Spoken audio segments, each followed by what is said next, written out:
All right, let's go. We thank you. Hey, Lady C, baby, you ready? You know I got that public talk this morning. We got to get there before 10. All right, Mama, let's get out of here.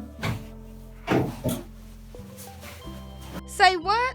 I'm about as ready as I'm gonna get. In fact, I'm in here trying to hook up to Zoom, and I can't get in.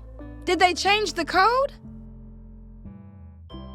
Whoa, whoa, Zoom.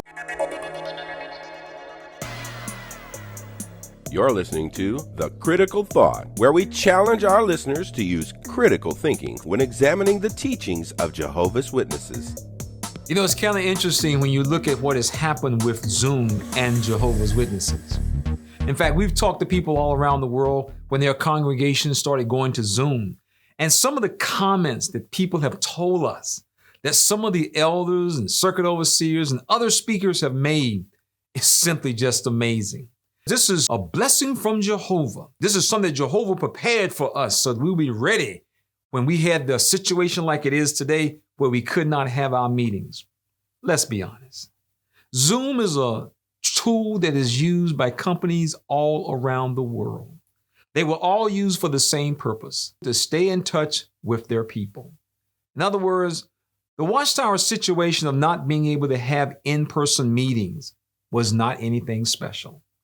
Practically every company was dealing with the same thing.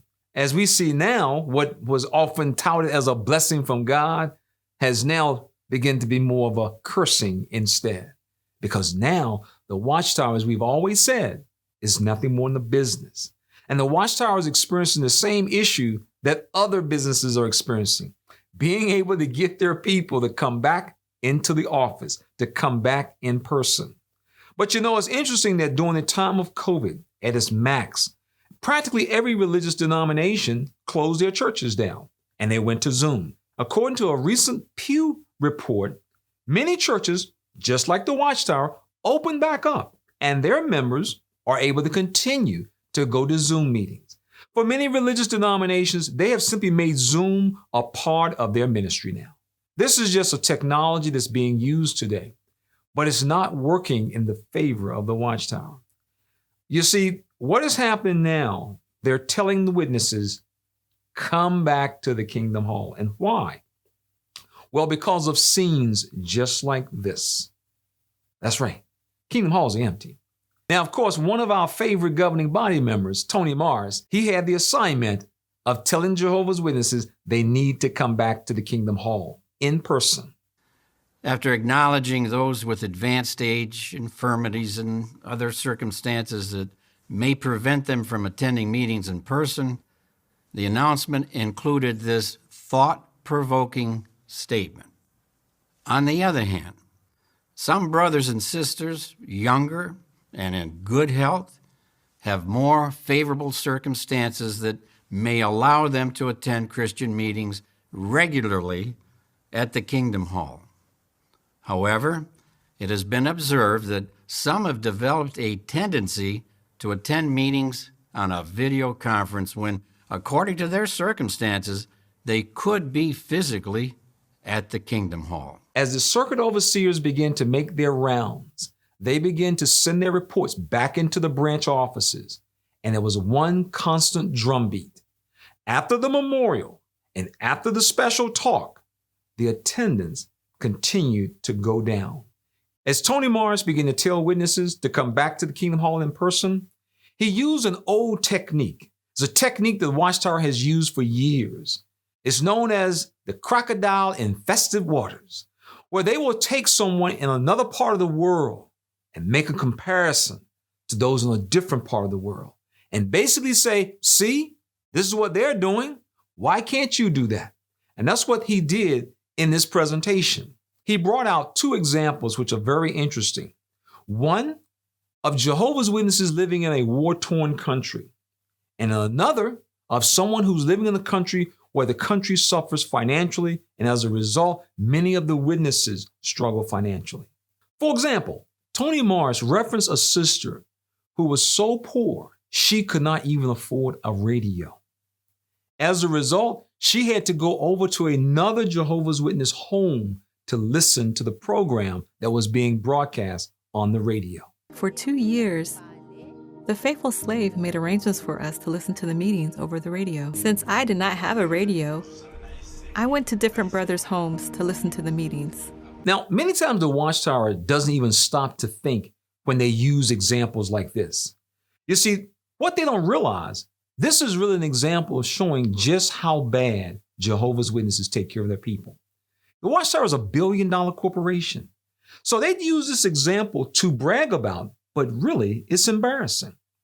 Because instead of the congregations, the circuit, and the branch office finding out how many witnesses don't have a radio, and we're going to provide one for you because we are a charitable organization, the Watchtower did not make any arrangements for the witnesses to get something as simple as a radio. As a result, these witnesses now have to leave their homes, go over to someone else's home with the possibility of spreading the virus. But is it not interesting that at the branch office, nobody was leaving? Tony Morris was safely tucked away at the branch. They made sure they were taken care of, but for the witnesses, they was pretty much on their own. So think about it. Why didn't the Watchtower provide radios for their members? They often brag about, we are a charitable organization. Here was an opportunity to show charity right among their own people. Think about that. They could have made an announcement. We want to get radios so that everybody can stay safely at home. No, they didn't do that. This sister was forced to go over to someone else's home, in their home, with the possibility of spreading the virus. What is the real reason why the Watchtower wants Jehovah's Witnesses back in person, especially if you're not elderly and you're not infirm? Well, to understand it, we have to look back at their history. What has always been the position of Jehovah's Witnesses when it comes to those meetings? When you think about being at the meeting versus being on Zoom, it's all about that captive audience. It's all about the Jehovah's Witnesses making sure that they're feeding you, spoon feeding you the same way from that platform. Not only that, those Bible studies, you got to get them to the Kingdom Hall, because according to the Kingdom Ministry, the Bible study progresses better when they're right there at that meeting. Not only that, it's all about submission and guilt-tripping people to make sure that they're doing what they're supposed to do. Because when you come to that meeting, they can watch everything you're doing. They can even track when you leave early, come in late, and you ain't even studied your lesson. So when you look at the meeting attendance and the way the Jehovah's Witnesses have had that down to a science, you can totally understand the differences between being in person and being on a Zoom call. It's like the job saying, I want my teleworkers back in the office because they feel they're not working. Well, guess what? The Jehovah's Witness leadership wants to get you out for those Zoom meetings because they feel like you ain't listening. No, you ain't listening to the program. So you got to go back to the foundation. And that's where it lies. And of course, Tony Morris marches out the scriptures. We can't forsake the gathering of ourselves, brothers. Well, what have Jehovah's Witnesses been doing for the last 2 years on Zoom?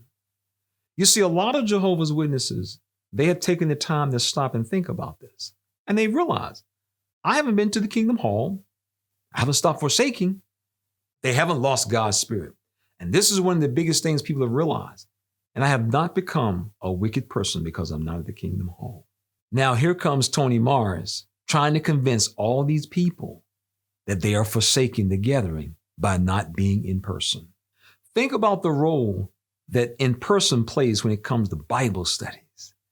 You see, it's hard to love bomb someone on Zoom, but at the Kingdom Hall, it's the easiest thing in the world. Now take note what Mr. Hendricks says in his comments about Jehovah's Witnesses and meeting attendance. He is the public director for Jehovah's Witnesses, and this is what he has been stating in different interviews that he has given to news outlets. Spirituality is not about a place. It's not about a building. It's about our connection to our Creator and to each other. And even though our conventions are virtual, it doesn't mean that our love is not still very, very real. In fact, This is an expression of our love for our neighbor. Spirituality is not about a place. It's not about a building. It's about our connection to our Creator and to each other. Did you catch that? Yes, he told Jehovah's Witnesses all around the world and people of the public that your physical location doesn't matter. And now, according to Anthony Morris, it has been observed that some have developed a tendency to attend meetings on a video conference when, according to their circumstances, they could be physically at the Kingdom Hall. According to Anthony Morris, one's physical location does matter. Which is it? So we invite you to share your thoughts. What do you think that the governing body is going to do now that so many witnesses are simply not returning to the Kingdom Hall? Share your comments below.